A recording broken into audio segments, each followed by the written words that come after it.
आप सबको मेरा नमस्कार। और मुझे लगता है कि देश में शायद ही कोई ऐसा हो जिसका रेल से जुड़ाव ना हो। हम सब लोग मध्यम वर्ग से आते हैं, निम्न मध्यम वर्ग से आते हैं, और रेल से जुड़ी हुई बड़ी मधुर स्मृतियां हैं। और रेल से ही कहीं ना कहीं आवागमन सबने किसी ना किसी टाइम पर जरूर किया है, क्योंकि रेल सिर्फ पटरियों पर दौड़ने वाली ट्रेनें नहीं है, दंदनाती हुई ट्रेनें नहीं है। रेल इस देश के एक छोर को दूसरे छोर से जोड़ता है। रेल हिंदुस्तान की जीवन रेखा है। और सबसे बड़ी बात है कि आवागमन का सबसे सस्ता इकोनॉमिकल साधन है, एटलीस्ट हुआ करता था। और उसी के कारण मध्यम वर्ग, निम्न मध्यम वर्ग, गरीब व्यक्ति रेल की यात्रा को प्रेफर करता है। आज तक जब आप रेल में बैठते थे टिकट लेकर, तो कहीं ना कहीं ये विश्वास रहता था कि अपने गंतव्य तक पहुंच जाएंगे। बड़े सारे स्टेशन आते थे, उसमें पूरी सब्जी खाई जाती थी, कहीं पर चाय पी जाती थी, कहीं पकौड़े समोसे खाए जाते थे, और एक ये विश्वास था कि गंतव्य तक पहुंच जाएंगे। लेकिन आज जब रेल यात्री बैठता है तो उसके मन में शंका है कि गंतव्य पर वो पहुंचेगा या उसकी अर्थी और लाश पहुंचेगी। यह कीर्तिमान नरेंद्र मोदी जी ने और उनकी सरकार ने स्थापित किया है। मैं यहां पर आपको दो तस्वीरें दिखाना चाहती हूं।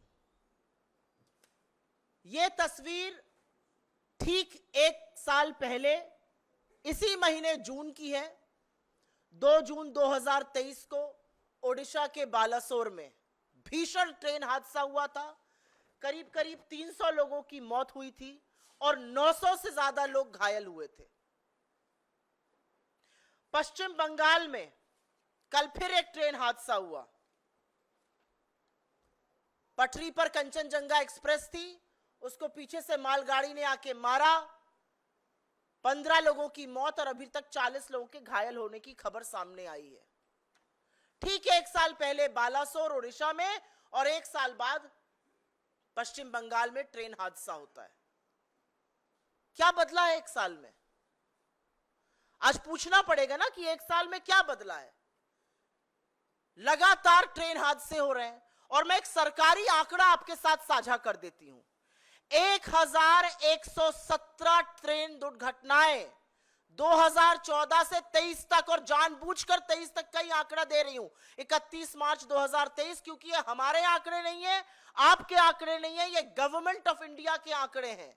1117 ऐसी रेल दुर्घटनाएं हुई हैं जहां पर जान और माल की नुकसान हुआ है। यह सरकारी आंकड़ा है, असल आंकड़ा इससे बहुत ज्यादा है।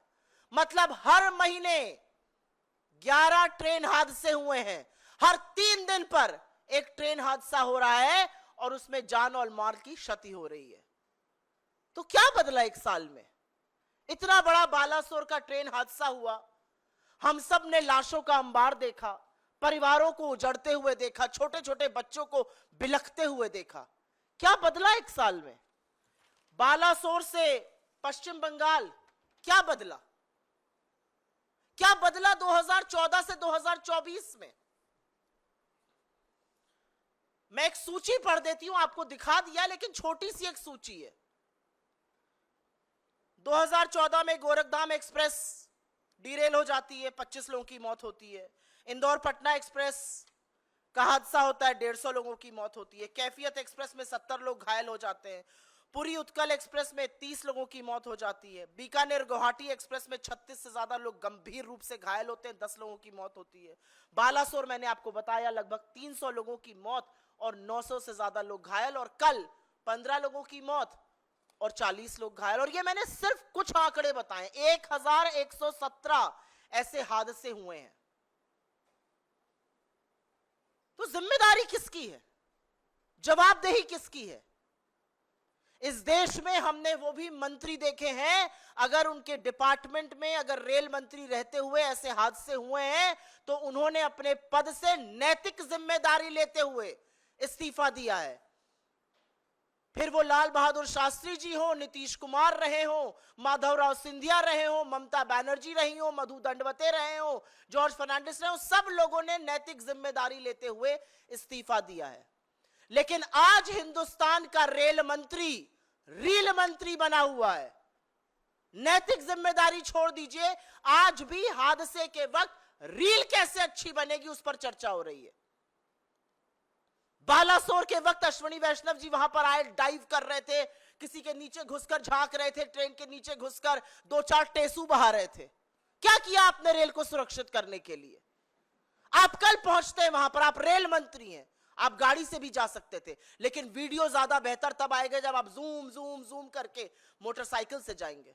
अच्छा वीडियो आ गया सामने, रील बना लिया आपने। अब आप बताइए, आपने 1 साल से इस देश में रेल को सुरक्षित करने के लिए क्या काम किया? उस रेल को सुरक्षित करने के लिए जिसमें इस देश का युवा, जिसमें किसान, जिसमें मजदूर, जिसमें मध्यम वर्ग अपने परिवारों के साथ चलता है, उसको सुरक्षित करने का क्या काम किया? लोगों के मन की आशंका कि भैया हम पहुंचेंगे या हमारी लाश पहुंचेगी, उसको दूर करने का क्या काम किया? कवच समझा रहे थे, अभी आपको मैंने दिखाया कुछ दिनों पहले। कवच प्रणाली आई है। कवच प्रणाली क्या करेगी? एक ट्रैक पर अगर 2 ट्रेनें चल रही होंगी तो पीछे वाली ट्रेन पर कवच से ब्रेक लग जाएगा, आपस में भिड़ंत नहीं होगी। क्या हुआ कल कवच का? ये क्या झुंझुने पकड़ाए जा रहे हैं देश को? 10 साल से रेल आवागमन का सबसे असुरक्षित साधन बन चुका है। लगातार जान और माल का नुकसान हो रहा है और लोगों को झुंझुने के नाम पर आपने कवच की बात कही। और ये क्यों हो रहा है? क्या एकदम से रेल फेल हो गई है? ये इसलिए हो रहा है क्योंकि नरेंद्र मोदी की सरकार और उनके मंत्री उदासीन हैं, अकर्मण्य हैं। उनको फर्क नहीं पड़ता कि गरीब गुर्बत में रहते हुए लोग, यंग लोग जो गाजर मूली की तरह भरकर रेल में आज जाने को मजबूर है, वो मर जाए, उनको फर्क नहीं पड़ता है। इसलिए ऐसा हो रहा है। आपके साथ एक और आंकड़ा साझा करती हूं, और ये मेरा आंकड़ा नहीं है, ये आंकड़ा खुद अश्विनी वैष्णव ने पार्लियामेंट में दिया है, यह आरटीआई के माध्यम से भी सामने आया है। 3,12,000 रेलवे के रिक्त पद पड़े हुए हैं और कर्मचारियों की इसी भारी समस्या से रेलवे जूझ रहा है। एक आरटीआई के मुताबिक, और ये आंकड़ा बड़े ध्यान से सुनिएगा, लोको पायलट, बहुत सारे जो रेल हादसे होते हैं जहां पर गलत सिग्नल पे दे दिया गया, एक ही ट्रैक पर ट्रेनें चल गई, कहीं कहीं मानवीय त्रुटि होती है, और वो मानवीय त्रुटि लोको पायलट के कारण होती है। क्यों होती है ये भी समझ लीजिए। लोको पायलट के 70,093 पद स्वीकृत हैं, इसमें से 21% पद खाली पड़े हुए हैं। सहायक लोको पायलट के 57,551 पद स्वीकृत हैं, उसमें से करीब 8% खाली पड़े हुए हैं। ये वो पद है जो रेलवे को सुरक्षित बनाने के लिए, सुचारू रूप से चलाने के लिए, लोगों को अपने गंतव्य से, एक गंतव्य से दूसरे गंतव्य तक सुरक्षित पहुंचाने के लिए इन पदों का रोल होता है। और 21% ये पद खाली पड़े हैं। इसके चलते लोको पायलट के ऊपर बहुत भारी दबाव है। 12-12, 14-14 घंटे वो काम कर रहे हैं और इस तरह की त्रुटियां हो रही हैं। मैंने 4-5 दिन पहले पढ़ा, रेल मंत्री कहते पाए गए, पुलिस बल का प्रयोग करो। ये जो भीड़ भाड़ हो रही है, ये भीड़ भाड़ अपने मन से नहीं हो रही है रेलवे में, क्योंकि आपने रेलवे को तबाह करने में कोई कसर नहीं छोड़ी है। पिछले 10 साल में रेलवे का जो हाल हुआ है, चाहे वो किराए में वृद्धि हो, और एक नहीं मैनीफोल्ड वृद्धि, जहां 800 का किराया था आज 2400 है। डायनामिक प्राइसिंग से कई बार तो रेल से कम किराया एयरलाइन का मिल जाता है। यह हाल आपने रेलवे का कर दिया है। क्यों ये लोग भीड़ भाड़ कर रहे हैं? कितनी किल्लत है ट्रेनों की, क्या अंदाजा है रेल मंत्री को? रेल मंत्री हवा हवाई हैं। शायद वो महंगाई में, जैसे उनकी एक कोलीग ने कहा था, मैं लहसुन प्याज नहीं खाता, वो कह दे मैं रेल से नहीं चलता। चलिए रेल से, एक स्लीपर में बैठिए, 200 किलोमीटर की यात्रा करिए एक स्लीपर कोच में बैठकर, तब आपको पता चलेगा कि हिंदुस्तान की असली जनता, AC 3 में बैठ जाइए, आप AC 2 में बैठ जाइए, आपको पता चलेगा कि हिंदुस्तान की जनता किस तरह से आज आवागमन करने को मजबूर है। इतनी किल्लतें हैं ट्रेन की कि पिछले वित्तीय वर्ष में, वित्तीय वर्ष 2023 में 2,70,00,000 यात्री यात्रा का टिकट बुक कराने के पार यात्रा नहीं करा पाए, क्योंकि टिकट कंफर्म ही नहीं हुआ, सीट की किल्लतें थी। 2,70,00,000 लोग एक वित्तीय वर्ष में यात्रा नहीं कर पाए, उनका ट्रेन का टिकट वेट लिस्टेड था, वो रह गए। और ये निरंतर बढ़ रहा है। इसके पहले वाले वर्ष में ये संख्या 1,63,00,000 थी, वो बढ़कर 2,70,00,000 हो गई। तो कितनी किल्लत है ट्रेनों की और कैसे लोगों को अपनी यात्रा कैंसिल करनी पड़ रही है, उसका एक प्रमाण ये भी है। एक बात जरूर बोलना चाहती हूं, और इसका मैंने जिक्र किया था 3-4 दिन पहले। मंत्री जी ने कहा पुलिस बल का प्रयोग करो, ये जो अनारक्षित लोग घुस जाते हैं, ये अपनी मर्जी से घुस रहे हैं, इनके पास कोई काम नहीं है। ये जो हमारे बच्चे अपनी परीक्षा देने जाते हैं, एक के ऊपर एक चढ़कर गाजर मूली की तरह इस गर्मी में, तपती हुई गर्मी में लोग टॉयलेट में बैठने को मजबूर हैं। कौन है ये लोग? क्योंकि आपने स्लीपर और द्वितीय श्रेणी के कोचेस को लगातार एसी में कन्वर्ट करा। लोगों के पास इतना पैसा नहीं है कि वो एसी कोच में चल सके। आपने ट्रेनें रद्द कर दी, ट्रेनों की संख्या खत्म करी, पैसेंजर ट्रेन की कम करी। उसके चलते आज आरक्षित डब्बों में अनारक्षित लोग जो जनरल टिकट लेकर आवागमन करते थे, वो बैठने को मजबूर है। तो उन पर बल का प्रयोग मत करिए, अपनी गलती को स्वीकारिए। मैं जानती हूं कि लोगों को असुविधा होती है, लेकिन उस असुविधा का कारण आप हैं। और क्योंकि रेलवे सुरक्षा की बात हो रही है, तो थोड़ी बात हो जाए कि सरकार कर क्या रही है। ऐसा नहीं है सरकार के पास फंड नहीं है रेलवे सुरक्षा के लिए। इनफैक्ट सीएजी ने बताया है कि राष्ट्रीय रेल संरक्षा कोष RRSK में 20,000 करोड़ रुपए आने थे। 15,000 करोड़ रुपए केंद्र सरकार देती, 5,000 करोड़ रुपए रेलवे अपने रेवेन्यू से देता। 4 साल बाद जहां 20,000 करोड़ रुपए आने थे, वहां 4,225 करोड़ रुपए आए हैं, 1/4। ये इनकी सीरियसनेस है। ये रेलवे सुरक्षा के लिए सरकार की उदासीनता है। जिस संरक्षा कोष में 20,000 करोड़ रुपए आने थे, जिससे रेलवे की सिक्योरिटी होती, उसमें 4,225 करोड़ रुपए है। लेकिन अभी चौंकिए मत, क्योंकि चौंकने वाली बात आगे है। उस पैसे से रेलवे की सुरक्षा नहीं की गई, उस पैसे से फुट मसाजर खरीदा गया, क्रॉकरी खरीदी गई, इलेक्ट्रिकल अप्लायंसेस खरीदे गए, फर्नीचर खरीदे गए, जाड़े में पहनने वाले जैकेट खरीदे गए, कंप्यूटर खरीदे गए, लोगों को बोनस दिया गया, गार्डन बनाए गए उस पैसे से। उस पैसे से रेलवे को, रेल यात्रा को सुरक्षित करना था, उससे क्रॉकरी और फर्नीचर खरीदा जा रहा था। ये हम नहीं कह रहे हैं, ये सीएजी की रिपोर्ट धज्जियां खोल रही है, धज्जियां उड़ा रही है भारतीय रेल और नरेंद्र मोदी की सरकार की।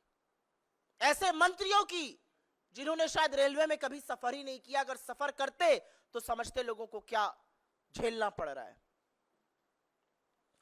डेप्रिसिएशन रिजर्व फंड होता है एक रेलवे में, उसमें इस चीज का प्रोविजन होता है कि रेलवे की जो पुरानी संपत्ति है उसको रीएनर्जाइजेशन किया जा सके, उसको पुरानी संपत्ति को बदलना था। असलियत यह है कि जहां पर 58,000 करोड़ रुपए खर्चा होने थे, वहां पर 600 करोड़ रुपए खर्चा हुए हैं। यह सीरियसनेस है सरकार की। आंकड़े इसलिए दे रही हूं क्योंकि आंकड़ों से कोई नहीं भाग सकता है, और ये सरकारी आंकड़े हैं, सीएजी के आंकड़े हैं, सरकार की पोल खोलते हुए आंकड़े हैं। आंकड़ों से कोई नहीं भाग सकता है। आप टेसू भले बहा लीजिए, आप 4 रील जरूर बना लीजिए, लेकिन आंकड़ों से कहां भागिएगा। सुरक्षा का पैसे से आप क्रॉकरी और फर्नीचर खरीद रहे हैं, डेप्रिसिएशन फंड आप खर्चा ही नहीं कर रहे हैं। रेल जो सबसे भरोसेमंद साधन होता था, आज लगातार लेट चल रही है।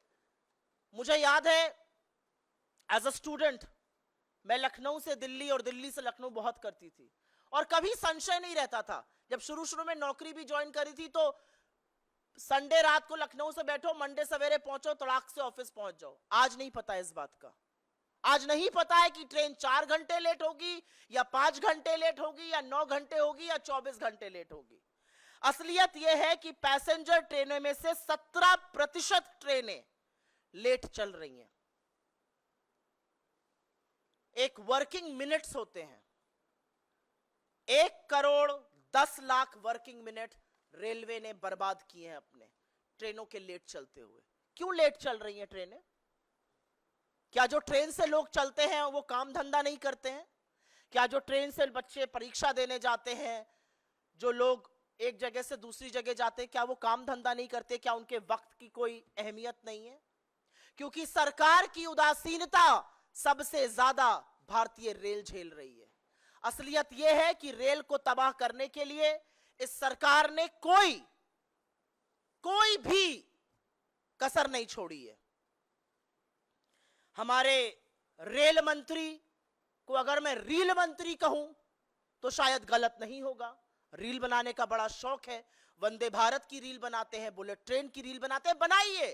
अरे 5 नहीं 50 बुलेट ट्रेन लाइए, लेकिन जो बेसिक रेल यात्रा लोगों के लिए है उसको तो सुरक्षित करिए, उसको तो सुचारू करिए। क्या मिल रहा है आपको रेल को बेचकर, रेल की जमीन पर हड़प कर, रेल को निजीकरण करके? क्या मिल रहा है आपको? लोगों की जेब पर सिर्फ और सिर्फ डाका डाला जा रहा है। बार बार कहा जाता है नैतिक जिम्मेदारी लीजिए और इस्तीफा दीजिए। वो तो होगा नहीं।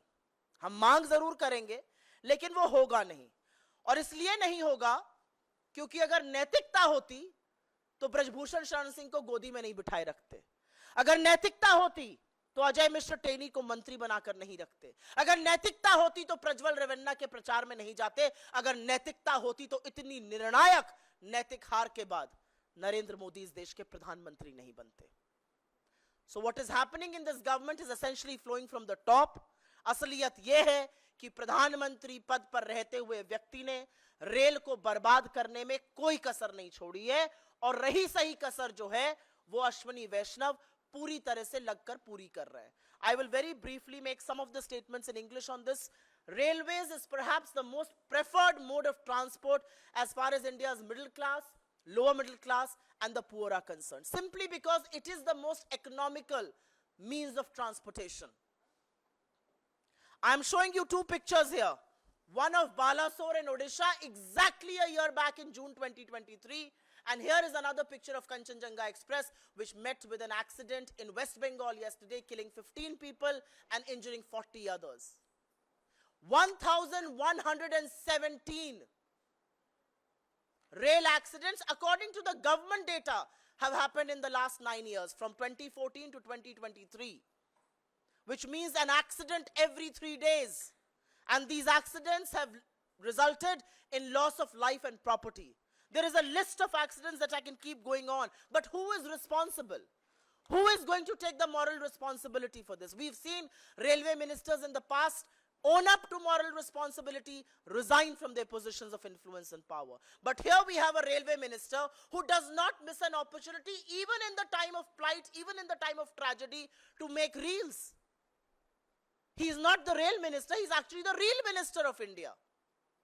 And even when he went to Darjeeling, even when he went to the site in West Bengal yesterday, he was riding pillion on a bike. Why? Without a helmet? So that he would be better captured in a video? Is that what your priority is? Because quite frankly, the Kavach protection scheme that you spoke about has completely failed this country and has failed the Indian Railways. What explains the 3,12,000 vacancies in the Indian Railways? What explains the 21% vacant positions for loco pilots? People responsible to run the railways safely. And it is because there are human errors, tragedies and accidents like this happen. They are made to work extra hours, sometimes 12, 14, 16 hours a day. How do you expect railways to be safe? The reality also is that funds that were earmarked for the safety of Indian Railways, the Railway Rail Sanraksha Kosh, was earmarked with 20,000 crore worth of funds. 15,000 crore will come from the central government, 5,000 from Railways internal accruals and revenues. They have been able to amass only 4,225 crores, and the reality is even that money has been spent on procuring crockery and furniture, making gardens, buying foot massagers, computers, escalators. Is this your priority? There's a depreciation reserve fund Out of 58,459 crore that was supposed to be utilized, you've utilized only 600 crore. What is your priority? You have an issue with overflowing coaches with people, but why are they there? Because there are not ample number of trains. 2,71,00,000 people could not travel the last fiscal because their tickets did not get confirmed. Why did they not get confirmed? Because there are no adequate seats, there is no adequate rail facility available. From this platform, we would only like to say that somebody in this government has to own up to what is happening to the Indian Railways.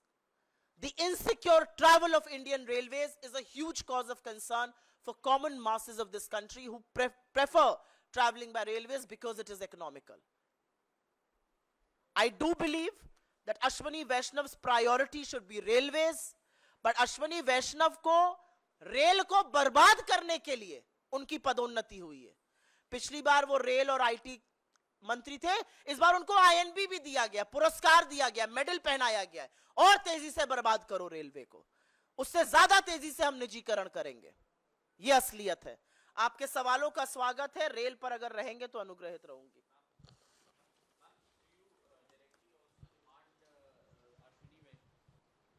Do you also directly demand Rail Minister Ashwani Vaishnav's resignation or his sacking? Without a doubt,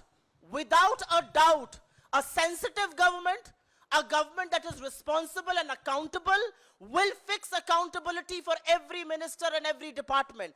What explains 1,117 rail accidents in 9 years? From 2014 to 2023, I'm not even including the big ones like Balasore and what has happened yesterday. Who is accountable for that? What did Ashwani Vaishnav do to not just modernize but make the railways secure from June last year in Balasore to June this year in West Bengal? And unless you are not going to fix responsibility, unless there will not be accountability, how do you expect governments to run?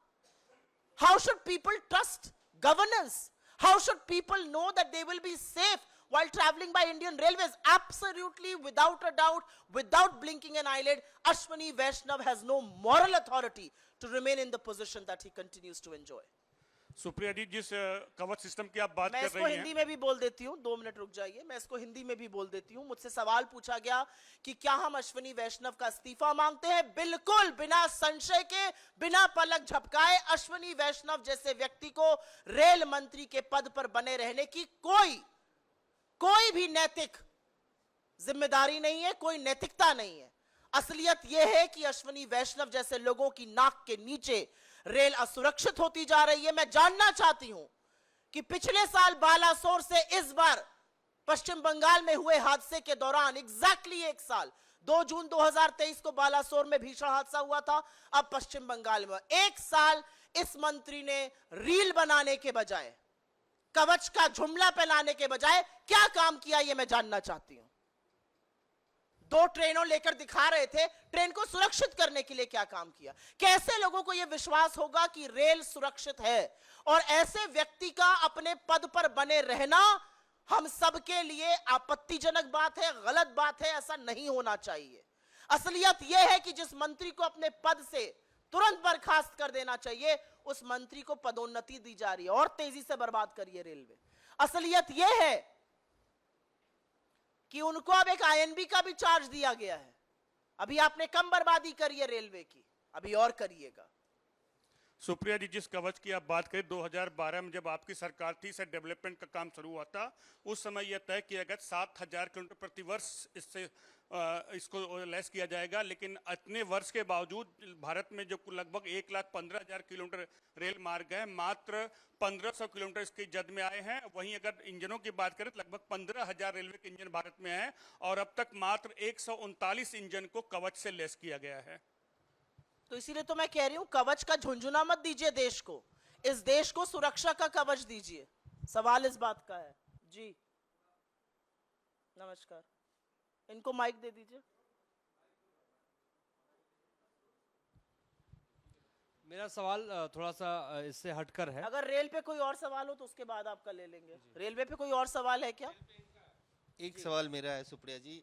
पहले मोदी सरकार आने से पहले rail budget अलग से पेश किया जाता था और आम बजट अलग होता था। जब से रेल बजट को आम बजट के अंदर रखा गया है तो रेलवे के ऊपर फोकस और रेलवे के ऊपर संसद के भीतर जिस तरह से चर्चा होती थी और रेल मंत्री जवाब देते थे वो पिछले 10 सालों में देखने को नहीं मिला है। विपक्ष लगातार रेलवे को लेकर कई सारे सवाल पूछना चाहता है।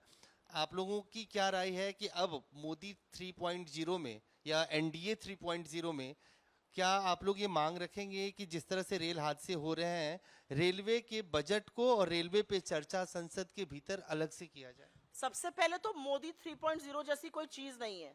एनडी अलायंस है 3.0, उसको आप कह सकते हैं। 63 सीटें हार के जबरन अब आप कुर्सी से चिपक कर फेविकोल से प्रधानमंत्री बन जाइए तो अलग बात है, खींचतान मची हुई है, आप देख ही रहे। आपने मुझसे डायरेक्ट सवाल पूछा रेल बजट को लेकर। मेरा अपना मानना है सरकार का हर काम, सरकार का हर निर्णय, सरकार का हर फैसला उसकी प्राथमिकता को दिखाता है। जिस दिन आपने रेलवे बजट को मेन बजट में अलाइन कर दिया उस दिन आपने दिखा दिया कि रेलवे आपकी प्राथमिकता नहीं है। वो एक आवागमन का साधन जिससे हिंदुस्तान की सबसे ज्यादा जनता चलती है, जो करोड़ों लोगों को रोज प्रतिदिन एक जगह से दूसरी जगह जो आवागमन का साधन पहुंचा रहा है, वो आपकी प्राथमिकता नहीं है। और तभी आपने उस बजट को मर्ज किया। मर्ज करने के बाद जवाबदेही खत्म हो गई। मुझे याद है इस सरकार के बनने से पहले रेल मंत्रालय बड़ा कविटेड मंत्रालय होता था, घटक दल उसकी बड़ी मांग करते थे, और जब हमने सरकारें चलाई तो बड़ा बड़ा दबाव रहता था कि यह मंत्रालय हमें चाहिए। आज ऐसा क्यों नहीं है? क्योंकि सरकार की प्राथमिकता नहीं है। आज रेल मंत्री आईटी और इलेक्ट्रॉनिक के भी मंत्री बने हुए हैं, आईएनबी के भी बने हुए हैं, महाराष्ट्र के प्रभारी भी बने हुए हैं। तो भैया वो रेलवे कब देखेंगे? तो ये सरकार की प्राथमिकता, ये सरकार की रेल के प्रति जवाबदेही, ये लोगों की सुरक्षा, लोगों के आवागमन के साधन की प्राथमिकता सरकार की दिखाता है। सुप्रिया जी, मेरा सवाल है कि एनडीए की सरकार बनी है, लोकसभा का विशेष सत्र शुरू होने वाला है, स्पीकर को लेके लगातार बैठकें एनडीए की चल रही हैं, तो क्या कांग्रेस पार्टी डिप्टी स्पीकर पद की मांग कर रहा है? ये कांग्रेस पार्टी की जो डिसीजन मेकिंग बॉडी है, कांग्रेस पार्लियामेंट्री पार्टी, हमारी नेता वहां पर श्रीमती सोनिया गांधी जी, हमारे अध्यक्ष खरगे जी और हमारे बाकी वरिष्ठ सहयोगी डिसाइड करेंगे। जैसे ही डिसाइड करेंगे आपको सूचित किया जाएगा। नहीं सुप्रिया जी, उसमें सवाल ये भी है कि स्पीकर या डिप्टी स्पीकर, कि डिप्टी स्पीकर अभी तक चल रहा है कि एनडीए दोनों पद अपने पास रखेगा। क्या डिप्टी स्पीकर पद पे बात बन जाती है तो आप लोग मान जाएंगे या स्पीकर पद के लिए अपना कैंडिडेट? देखिए, मैं आपको एक बात बता देती हूँ। अब क्या होगा सदन में, हमारी कांग्रेस पार्लियामेंट्री पार्टी, हमारे चुने हुए सांसद, बाकी लोग क्या डिसाइड करेंगे ये मुझे नहीं पता। लेकिन मैं आपको एक बात बता सकती हूं कि कुर्सी की पेटी बांध लीजिए, क्योंकि सदन का तापमान जबरदस्त बढ़ने वाला है। अब सदन उस जबरन, उस तानाशाही से नहीं चला पाएंगे जो पहले चलाते थे। कोई फर्क नहीं पड़ता स्पीकर कौन बने और डिप्टी स्पीकर कौन बने। राहुल गांधी के 14 मिनट के वक्तव्य में 11 मिनट आपको स्पीकर अब नहीं दिखेंगे, यह मैं आपको कह सकती हूं। और यह लोकतंत्र की ताकत है। यह जनता ने मैसेज दिया है कि अगर राहुल गांधी जी 14 मिनट मणिपुर पर बोलेंगे तो 11 मिनट ओम बिरला की शक्ल हम नहीं देखेंगे, हम राहुल गांधी को देखेंगे। तो यह होने वाला है। सदन में जिस सदन में राहुल जी को नहीं संभाल पा रहे थे, वहां पर अब प्रियंका जी आने वाली हैं। इंडिया गठबंधन के बड़े बड़े प्रबल नेता, प्रखर वक्ता सब आने वाले हैं। क्या होगा बेचारों का? तो मुझे तो उनको अपनी अग्रिम सिंपैथी, अपनी अग्रिम कंडोलेंसेस बीजेपी को मैं देना चाहती हूं। अब सदन उस गुंडई से और उस तानाशाही से नहीं चल पाएगा।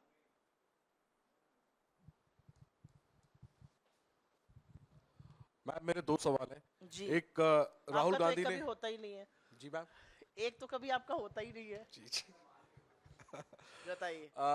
तो राहुल गांधी ने चुनाव नतीजों के बाद पहला इंटरव्यू फाइनेंशियल टाइम्स को दिया है और उसमें उन्होंने ये बड़ा बयान दिया कि मोदी सरकार को टिकने के लिए संघर्ष करना पड़ेगा। ये भी दावा किया कि बीजेपी के कैंप के कुछ नेता उनके संपर्क में हैं। इसको लेकर के मैं चाहूंगा कि और थोड़ा विस्तार से आप बताएं कि टिकने के लिए संघर्ष करने वाली बात और बीजेपी कैंप के नेताओं के संपर्क में रहने वाली बात का आधार क्या है, पहला। और दूसरा, आम आदमी पार्टी की राज्यसभा सांसद स्वाति मालीवाल ने आपके नेता राहुल गांधी समेत तमाम इंडिया अलायंस के बड़े नेताओं को पत्र लिखा है और उनके साथ जो कथित पिटाई हुई सीएम आवास पर, उस मामले में मिलने का समय मांगा है। क्या आपके नेता स्वाति मालीवाल से मिलेंगे? मैं पहले सवाल का जवाब दूंगी, उसको प्रखरता से दूंगी, और उसके बाद आपके दूसरे सवाल पर आऊंगी। प्रत्यक्षम किम प्रमाणम, राहुल जी ने जो बात कही है ये तो दिख रहा है आपको। 63 सीट नरेंद्र मोदी की कम हो गई, बैसाखियों पर टिके हुए हैं, बैसाखियां बवाल मचा रही हैं। पहले दिन उनके घटक जल जेडीयू ने कहा अग्निवीर जाना चाहिए, उसके बाद उन्होंने कहा जातिगत जनगणना होनी चाहिए। टीडीपी ने कहा हम डंके की चोट पर 4% मुस्लिम आरक्षण लागू करेंगे। वो कह रहे हैं बार बार पेगासस की जांच हो। राजभर जी जाकर, जो उनके घटक दल है यूपी में, हर जगह जाके कह रहे हैं मोदी और योगी की वजह से हार गए। अरे घटक दलों को 2 मिनट छोड़ दीजिए, जो आइडियोलॉजिकल फाउंटेन हेड है, जो सैद्धांतिक विचारधारा से जिसकी नाड़ी जुड़ी हुई है, आरएसएस पाठ पढ़ा रही है कि विरोधियों को प्रतिपक्ष में अपना दुश्मन मत समझिए। वो पाठ पढ़ा रहे हैं कि आपके अभिमान के चलते भगवान राम ने आपको 200 के ऊपर कुछ सीटों पर रोक दिया। वो पाठ पढ़ा रहे हैं कि मणिपुर जल रहा है, उसका त्वरित फैसला होना चाहिए। तो बैसाखियां बवाल मचा रही हैं, वो एक पिक्चर है। अंदर जो अंतर विरोध है वो दूसरा है। आप लोगों से क्या छुपा है, आप लोग तो सब जानते हैं। छापिए भले नहीं, बोलिए भले नहीं, आप जानते हैं किस तरह की तलवारें थनी हुई हैं अमित शाह जी और योगी आदित्यनाथ जी में। सबको पता है क्या हो रहा है। सबको पता है कि किल से हुए लोग जिनको मंत्रालयों से निकाल दिया गया, वो उसमें कितना विरोधाभास चल रहा है कि the issue with in the BJP is brewing. तो ये सारे जब ऐसी हरकतें होती हैं तो हमें दिखता है कि मजबूर सरकार है, हर जगह खींची जाएगी। मैं तो डंके की चोट पर हर बार एक सवाल पूछती हूं, नरेंद्र मोदी ने इस बार के चुनाव में इतना गलत वक्तव्य दिया जो आज तक किसी राजनेता ने नहीं दिया था। इस देश के प्रधानमंत्री ने चुनावी मंच से मुजरे शब्द का प्रयोग किया, और एक ऐसे झूठ पर किया जिसको वो लगातार प्रचारित कर रहे थे। अब हिम्मत है कि बुलाएं चंद्रबाबू नायडू को और कहें आप मुजरा कर रहे हैं। तो इसीलिए हमारा कहना है कि सरकार जो है वो बहुत आशंका में है, सरकार विरोधाभास से घिरी हुई है, अंतरकलह मचा हुआ है, और हम मूक दर्शक बन के नहीं देख रहे हैं। बस ये आपको बताना चाहती हूं। दूसरा, आपने एक सवाल पूछा एक पर्टिकुलर महिला को लेकर। मुझे ऐसा लगता है दिल्ली पुलिस इसकी तफ्तीश ऑलरेडी कर रही है। जो मामला सुरक्षा एजेंसीज के पास है, दिल्ली पुलिस देख रही है। उसमें नहीं लगता कि हमें कोई इंटरफेरेंस अभी करने की जरूरत है। एक पार्टी का आंतरिक मामला है और अब उसमें पुलिस भी इन्वॉल्व्ड है, तो मुझे ऐसा लगता है सुरक्षा एजेंसीज को अपनी जांच करनी चाहिए। Supriya ma'am, one question on the EVMs, because now the FIR copy has, we have accessed that FIR copy, and I would like to quote what is being mentioned in that particular copy, as it has stated that Mangesh Pandalkar, who is an alleged kin of the candidate of Shiv Sena, he had used a mobile phone within the counting center, which was of the Encore operator, of who is the EC official, and for that reason, many of the leaders within Maharashtra Congress as well as Sharad Pawar's NCP, they are demanding that even the CCTV footages should also be checked. So what's the official stand of the Congress party regarding this? The official stand of the Congress party is that the EVM is a black box.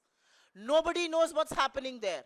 Some of the biggest tech titans in the world have now on record said that anything can be hacked. We are not going to keep quiet on the EVM because we have defeated the BJP.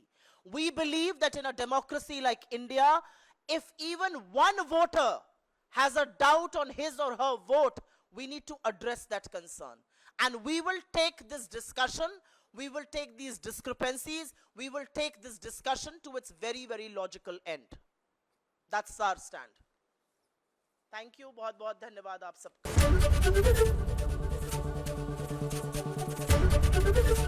ABP Ganga, खबर आपकी, जुबान आपकी।